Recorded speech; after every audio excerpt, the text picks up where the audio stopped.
Totoo ba, Jericho Rosales, house and lot ang regalo kay Janine Gutierrez? At kamakailan lang daw ay niregaluhan ng mamahaling singsing ni Eko si Nini.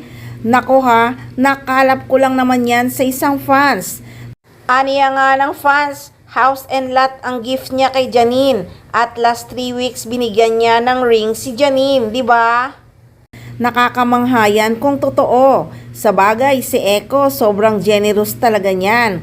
Kaya talagang naniniwala ako kung mamahaling regalo ang binibigay niya kay Janine Gutierrez dahil may relasyon naman sila. Sa mga friends nga, generous kay Janine pa kaya na love niya. Nako, nakakakilig yan kung totoo yan.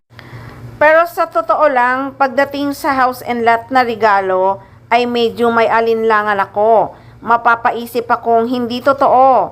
Pero yung singsing siguro maniniwala talaga ako kasi love na love ni Eko si Nini. Hi! So speaking of Jericho Rosales, susugal nga ba bilang producer ng pelikulang May Aswang? Bahagi ng ikalawang taon ng Q Cinema Project Market, QPM, na nakatakdang idaos mula November 14 hanggang 16 si Jericho Rosales, pero hindi bilang isang aktor. Ang Lavender Fields actor ang producer ng pelikulang Lihim ng Luha, Secret Cries, kasama ang co-producer na si Darlene Malimas ng DCM Autoditac Films. Iikot ang kwento ng Lihim ng Luha sa isang amang adik na mapipilitang patayin ang asawang aswang para isalba ang buhay ng sanggol na anak.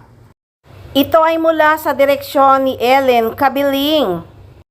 Nako, hindi yan takot si Jericho na sumugal bilang producer dahil yan naman talaga ang kanyang pangarap.